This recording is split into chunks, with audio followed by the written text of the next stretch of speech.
Kenapa ini tidak menjadi tugas pemerintah saja? Saya persilakan Bapak Uskup. Saya mulai dari Paus Fransiskus yang fotonya ada di depan sana. Mungkin ada di sini. Ada seorang penulis autobiografi mengenai Paus Fransiskus.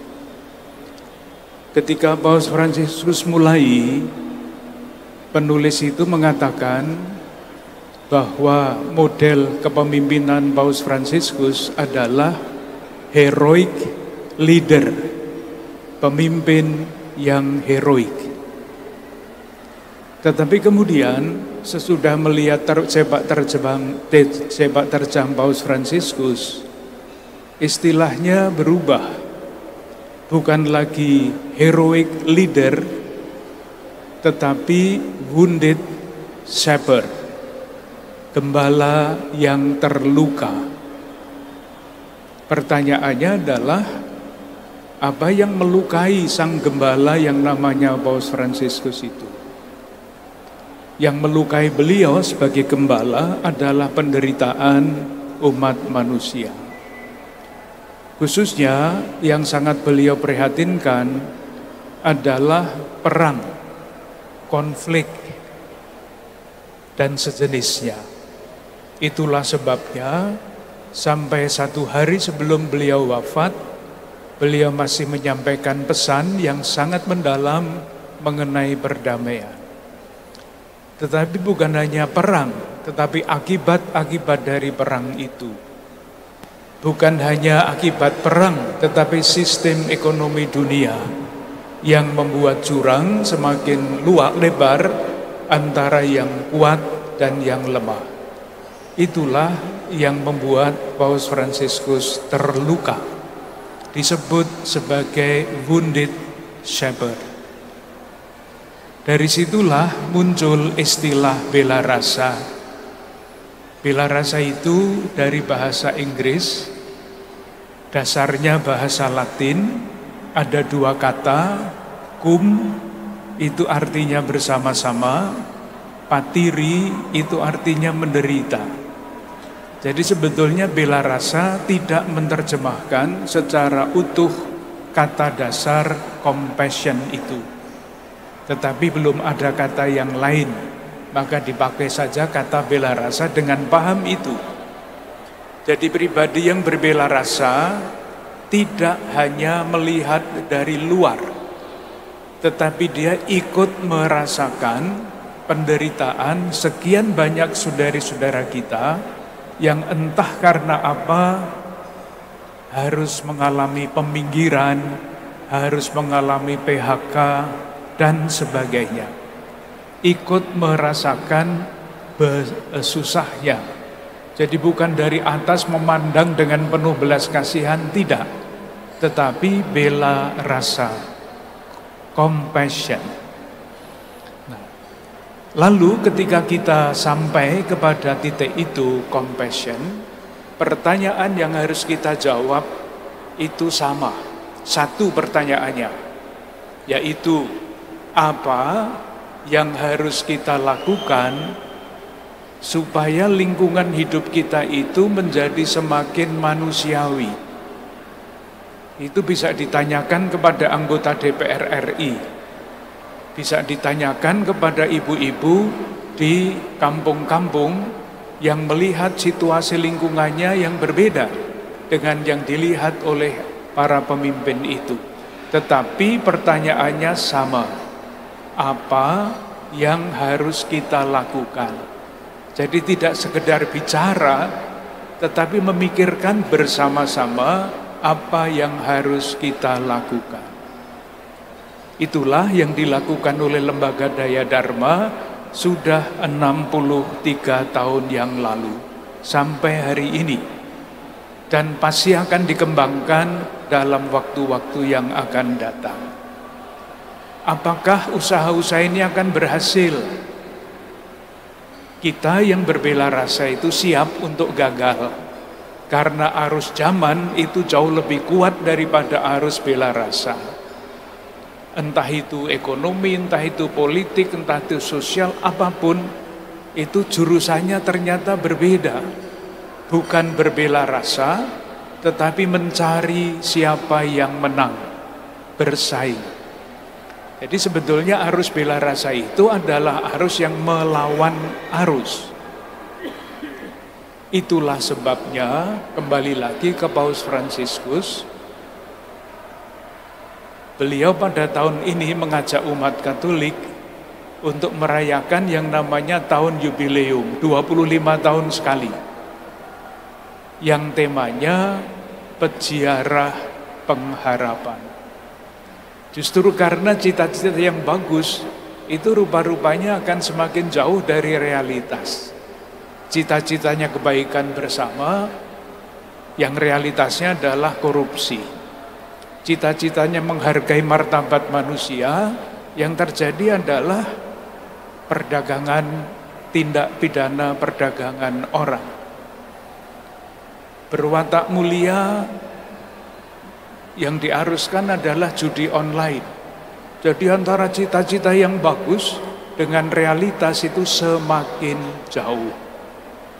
Tetapi bagi umat beriman dengan latar belakang iman apapun, justru disitulah tantangan moral, tantangan imannya. Di tengah-tengah jarak yang semakin lebar, terus menabur pengharapan. Saya mengatakan harapan itu tidak sama dengan optimisme. Tidak sama. Optimisme itu tatarannya psikologis. Berdasarkan hitung-hitungan biasa, analisa sosial, politik, ekonomi, Indonesia akan makmur pada tahun 2030. Optimis. Kalau nanti pada tahun 2030 ternyata tidak terjadi, optimismenya hilang. Pesimis. Oh ternyata sama saja. Sangat berbeda dengan harapan.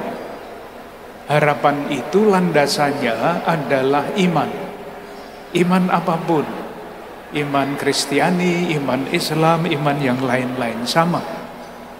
Landasannya adalah keyakinan bahwa Allah itu menyelenggarakan kehidupan ini, mempunyai rencana yang sudah dimulai dengan baik dan akan diselesaikan pada waktunya.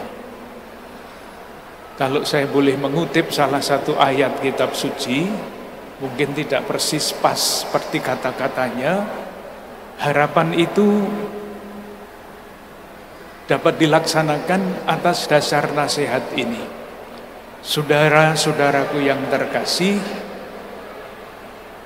jangan goyah. Giatlah selalu di dalam pekerjaan Tuhan, karena dalam persatuan dengan Tuhan, jerih payahmu tidak sia-sia.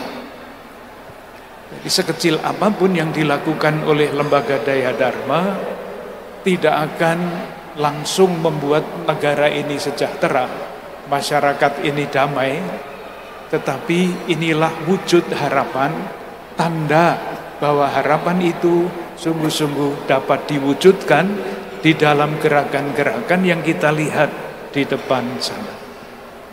Mungkin untuk sementara itu dulu Mbak, supaya yang lain-lain nanti bisa berbicara juga. Terima kasih, kita tepuk tangan untuk Bapak Uskup.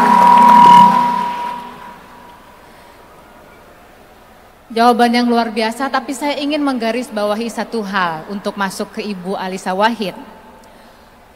Tadi Bapak Uskup mengatakan bahwa optimisme tidak sama dengan harapan. Kalau optimisme itu dasarnya kalkulasi, tapi harapan dasarnya adalah iman. Tapi saya yakin kebanyakan dari kita, ibu-ibu, bapak-bapak, juga yang bekerja di LDD harus melakukan kalkulasi-kalkulasi. Dan mungkin kalkulasi untuk target pendek itu bisa membangun harapan yang lebih tinggi.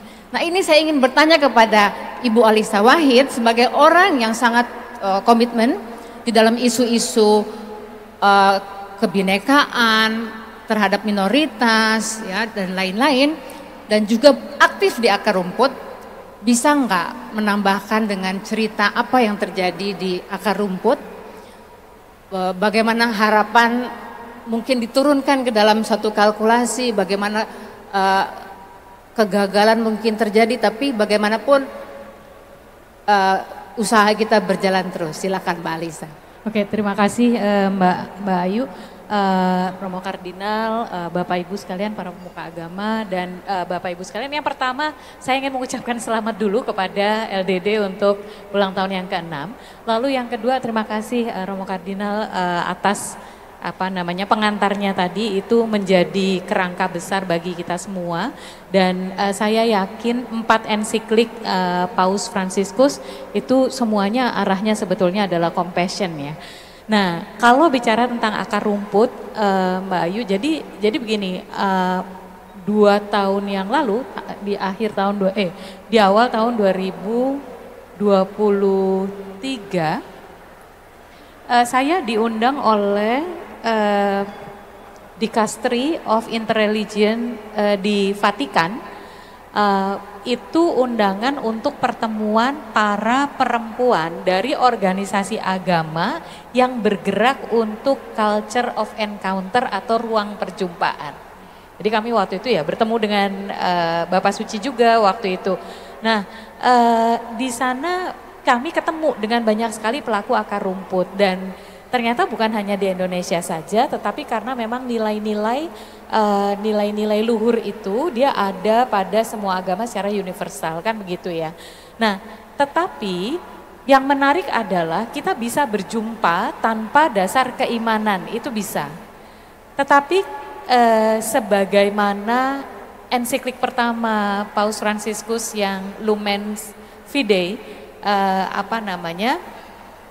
cahaya iman, itu akan sangat berbeda ketika perjumpaan itu dipicu oleh atau didorong atau dilandasi oleh keimanan. Entah bagaimana nilai spiritualitasnya menjadi jauh lebih besar, menjadi tidak sekedar antar manusia, tetapi kita membawa cahaya ilahi itu ke dalam pertemuannya. Nah, itu yang dicoba dilakukan oleh teman-teman jaringan Gus Durian di berbagai tempat. Dulu jujur kami lebih fokus kepada teman-teman di NU gitu. Tetapi suatu ketika ada Asian Youth Day dari Gereja Katolik, saya ketemu dengan Romo Kardinal Dharma Atmaja. Lalu Romo Kardinal Dharma Atmaja waktu itu menyampaikan begini, Mbak Alisa, pokoknya dimanapun jaringan Gus Durian harus ngajak warga Katolik, begitu. Wah, karena yang dawuh Romo Kardinal yang menyampaikan itu Romo Kardinal Dharma Atmaja yang adalah salah satu tokoh yang sangat dihormati oleh Gus Dur. Saya serius juga karena itu kemudian kita memperkuat gerakan lintas iman di akar rumput itu. Nah, yang paling penting sebetulnya begini Mbak, jadi masyarakat itu kan akan membentuk nilai-nilai, tetapi sebagian masyarakat adalah orang awam, sebagian besar masyarakat adalah orang awam, maka mereka akan mengikuti siapa yang membentuk nilai-nilai itu. Nah, kita mengakui bahwa mayoritarianisme atau mental set mayoritas minoritas, apalagi kalau didasari oleh agama, itu seringkali kemudian membentuk nilai-nilai di masyarakat, gitu. Jadi kalau sikap mayoritas minoritas itu sangat kuat dibawa dan ditumbuhkan di masyarakat, yang terjadi kemudian mereka yang lemah itu jadi ada basis agamanya juga gitu, lemah secara basis agama. Dimanapun itu agama apapun, yang mayoritas punya kecenderungan untuk kemudian memunculkan sikap-sikap lebih merasa berprivilege begitu. Nah, karena itu saya membaca semua ensikliknya Paus Fransiskus begitu, karena saya banyak menulis tentang beliau. Yang terakhir ini kan The Sacred Heart ya sebetulnya, Romo Kardinal di Hati Kudus, di Lexit Nos gitu ya. Dilalah saya sempat mendengar beliau khutbah sedikit tentang itu waktu akhir tahun lalu saya kembali ke Vatikan waktu itu. Nah, beliau mengingatkan bahwa kita ini kok masyarakat kita, peradaban kita itu punya semangat throw away world. Dunia yang gampang sekali membuang. Kita tidak bisa melayani para lansia, kita buang, kita pinggirkan. Kita melihat teman-teman yang punya disabilitas, kita buang.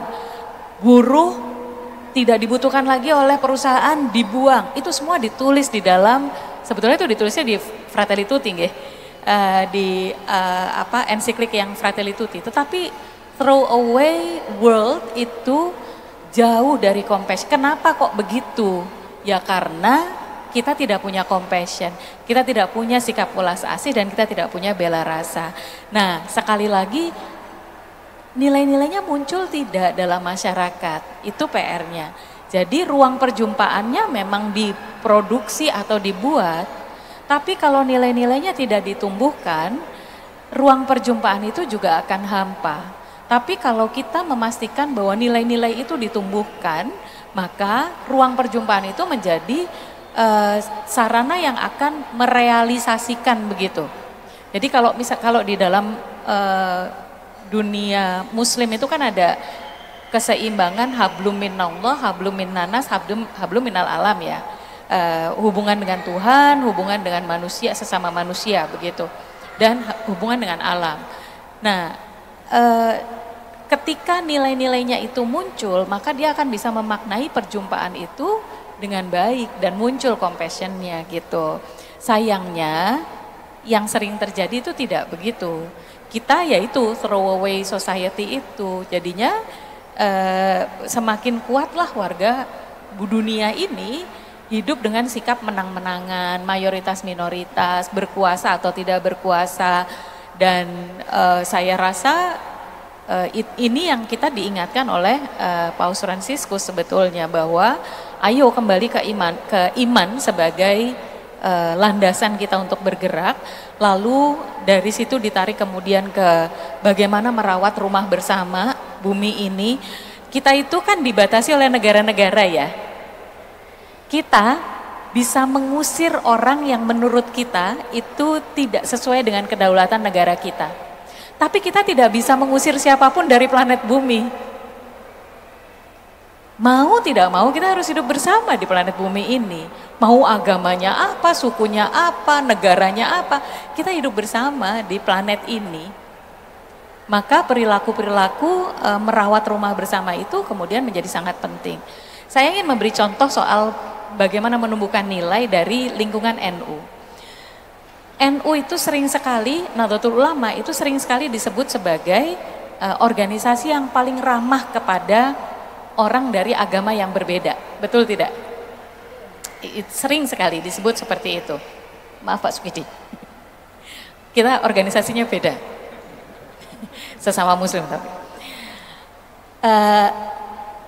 Lalu orang bahkan dari kalangan umat Islam sendiri ada pertanyaan, kenapa orang NU kok lebih ramah dengan orang-orang yang berbeda agama begitu.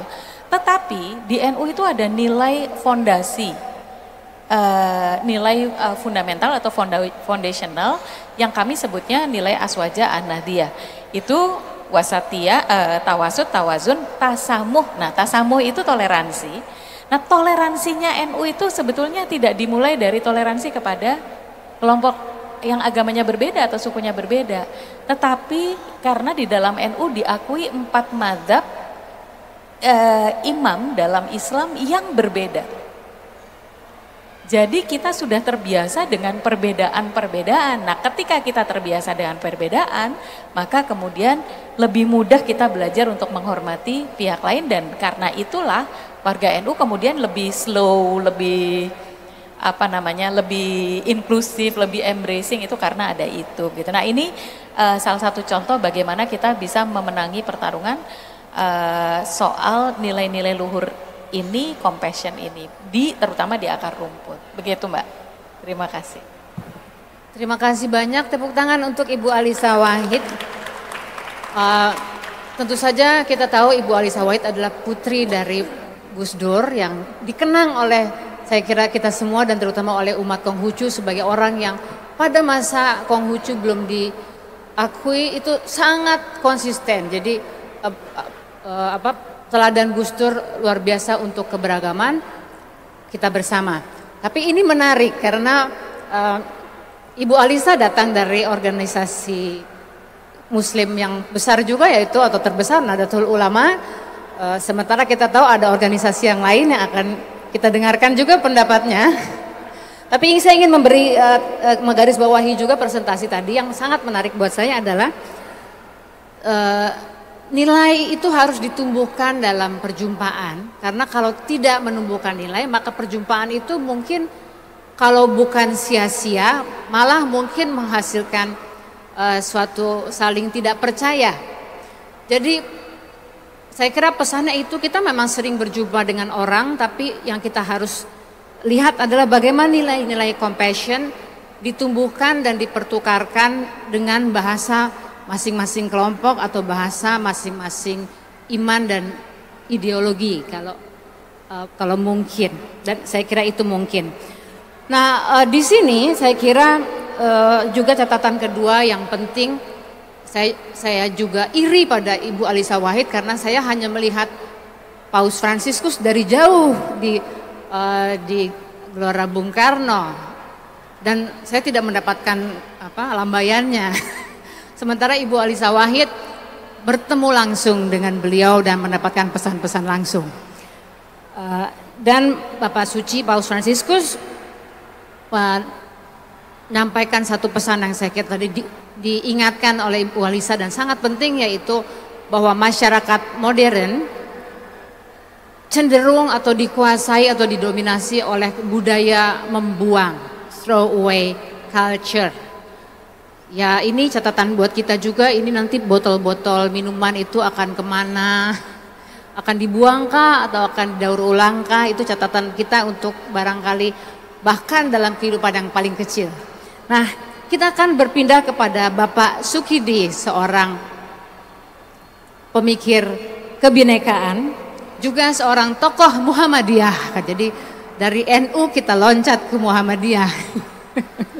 Tadi Ibu Alisa bilang, NU lebih ramah sama orang Katolik, tapi nggak tahu kalau sama orang Muhammadiyah.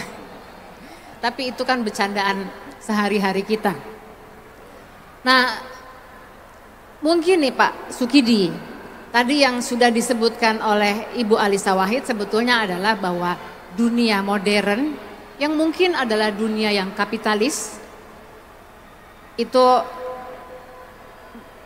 membuat kita berada dalam budaya throwaway culture, kita buang orang yang tidak berguna untuk kehidupan pekerjaan kita, untuk target-target kita.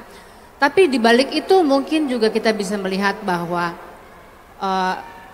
dunia modern itu yang sekarang mungkin dikuasai oleh kapitalisme juga bergandengan dengan pemerintahan negara-negara modern.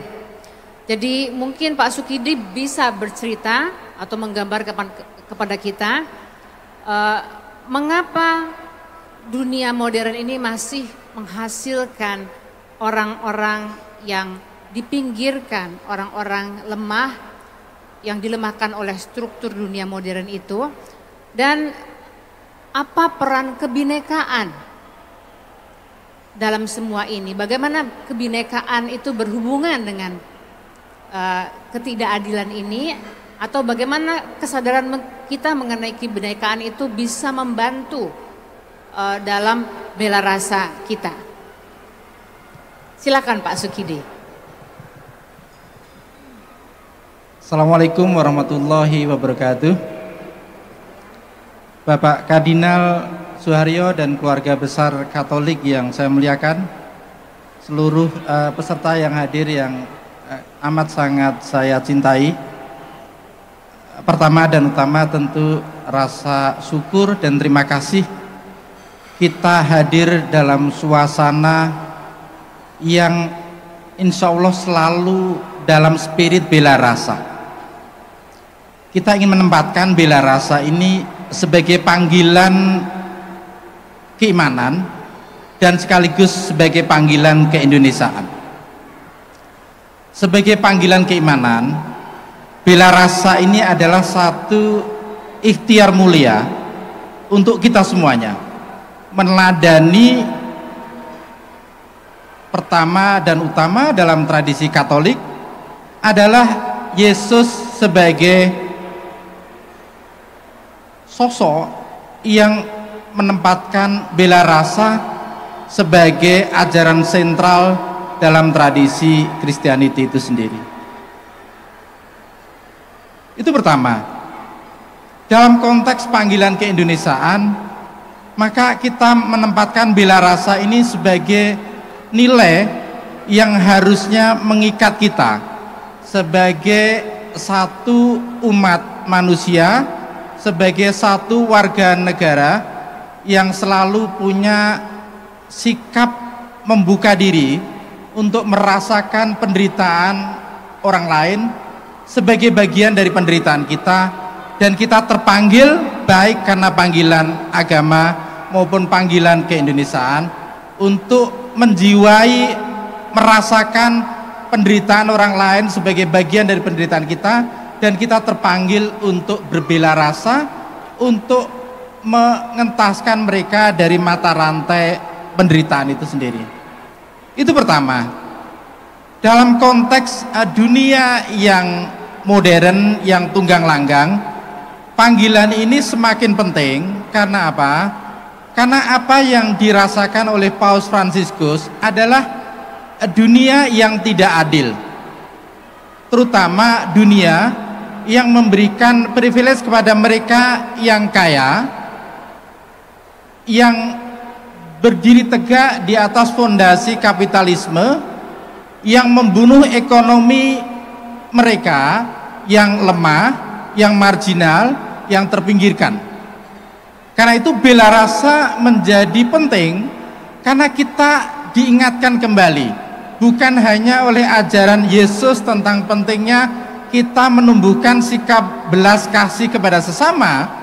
Belas kasih bukan karena kasihan, belas kasih karena keterpanggilan iman kita untuk terlibat, apa yang oleh Bapak Kardinal sebut sebagai engage faith, engage spirituality, iman dan spiritualitas yang terlibat terhadap kemanusiaan yang timpang.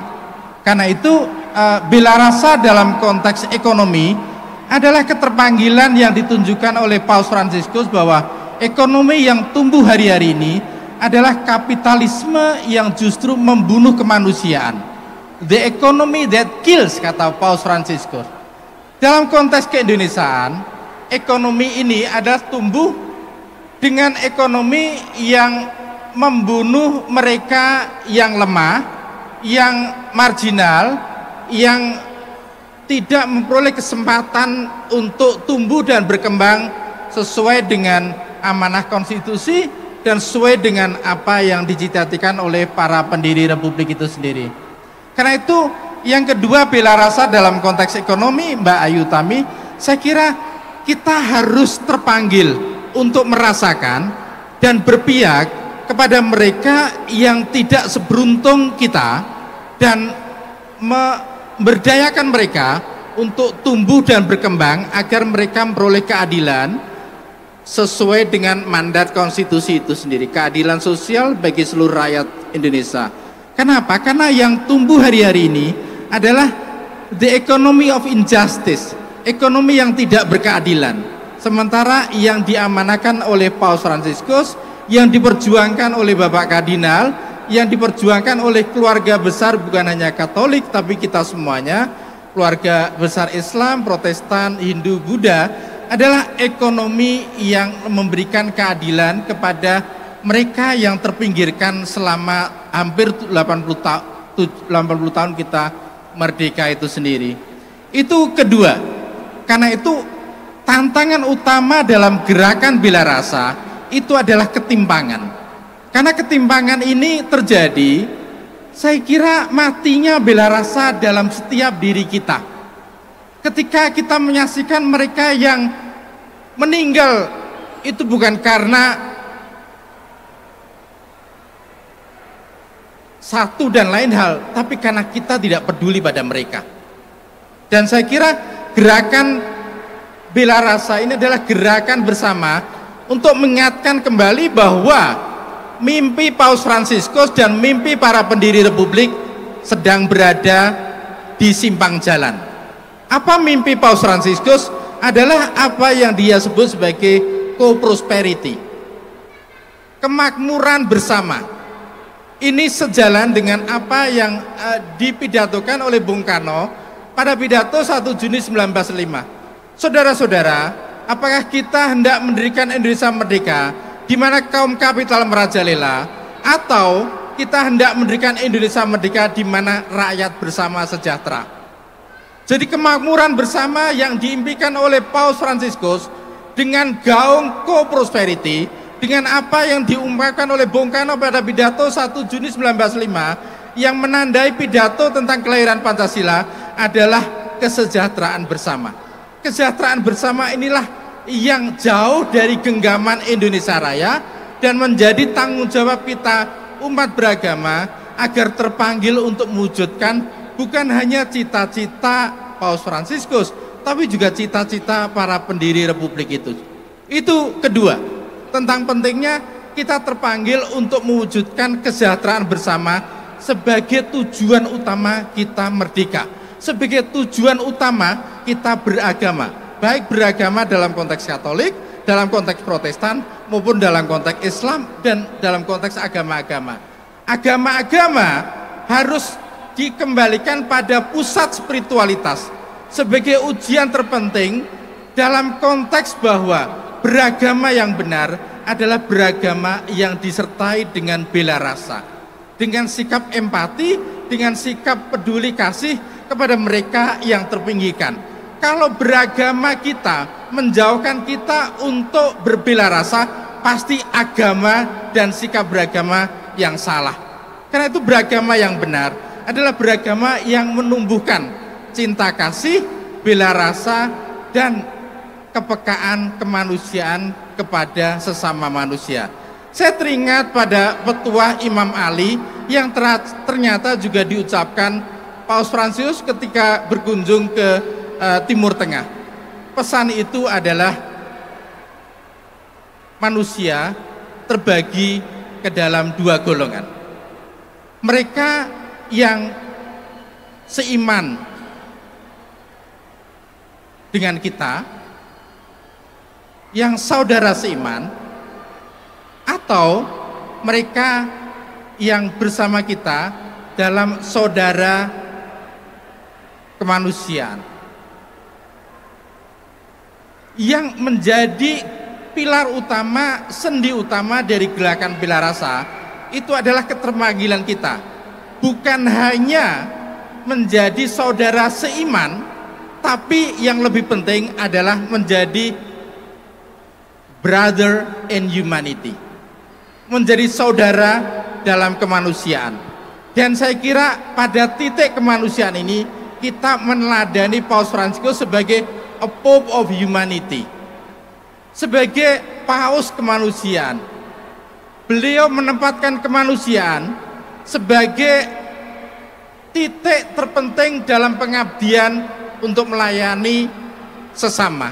Itu sebabnya kenapa penghormatan dunia kepada Paus Fransiskus itu begitu besar, begitu melimpah, begitu luas, karena dunia dan Indonesia rindu tentang apa yang kita sebut sebagai servant leadership, kepemimpinan yang melayani, kepemimpinan yang didriven, dikemudikan, didorong oleh semangat bela rasa pada kemanusiaan yang satu dan setara, kemanusiaan yang tidak mempertanyakan agamamu apa, berasal dari etnis apa, tapi kemanusiaan yang menyatukan kita. Karena kata Paus Fransiskus, setiap manusia memiliki apa yang ia sebut sebagai the dignity of human being, kehormatan manusia, kemuliaan manusia. Karena itu Bapak Kardinal mengenang Paus Fransiskus sejak usia 17 tahun ketika Paus Fransiskus di usia 17 tahun mengalami transformasi, pengalaman akan Allah, itu ternyata memberikan transformasi personal, transformasi pribadi untuk memberikan juga penghormatan kepada kemuliaan martabat manusia. Karena itu pesan akan pengalaman mistik kepada Allah itu harus sejalan, harus berakhir, harus berujung pada pengalaman untuk menghormati kemanusiaan yang satu, yang setara, yang adil dan bermartabat. Terakhir adalah ingat bahwa pesan bela rasa ini adalah pesan agama-agama. Paus Fransiskus menulis buku begitu bagus tentang The Name of God is Mercy. Nama Tuhan adalah bela rasa. Kata Paus Fransiskus, jikalau saya ingin mengungkapkan dengan sikap kerendahan hati, ini kata Paus Fransiskus, maka saya ingin tegaskan bahwa bela rasa adalah pesan Tuhan yang paling kuat. Ini mengingatkan saya, buku Paus Fransiskus tentang The Name of God is Mercy mengingatkan saya pada tradisi Islam, di mana setiap amal, setiap tindakan harus dimulai dengan Bismillahirrahmanirrahim, dengan menyebut nama Tuhan yang Maha Pengasih lagi Maha Penyayang, the God of compassion and the God of mercy, Ar-Rahman Ar-Rahim. Karena itu Tuhan yang Maha Pengasih dan Maha Penyayang itulah yang dirumuskan dengan secara apik, secara bagus oleh Paus Fransiskus sebagai nama Tuhan, the name of God is mercy. Dan bukan hanya nama, tapi sekaligus pesan itu sendiri, yaitu adalah pesan Tuhan yang paling kuat adalah bela rasa. Karena itu di tengah kendala agama yang seringkali membuat kita berjarak, Katolik berjarak dengan Protestan, NU berjarak dengan Muhammadiyah, maka pesan bela rasa ini mendekatkan kita untuk memberikan satu kedekatan, satu kerahiman. Karena kerahiman Tuhan itu melampaui dan jauh lebih besar dari kemurkaan Tuhan itu sendiri. Karena itu kita harus meletakkan kemurahan hati Tuhan, kerahiman Tuhan, bela rasa Tuhan, bela kasih Tuhan itu sebagai cermin, sebagai teladan kepada kita, agar bela rasa menjadi nilai yang selalu menggerakkan kita untuk mencintai kemanusiaan yang satu dan setara. Terima kasih. Wassalamualaikum warahmatullahi wabarakatuh. Terima kasih Pak Sukidi, luar biasa mengingatkan kita kembali kepada pidato Bung Karno.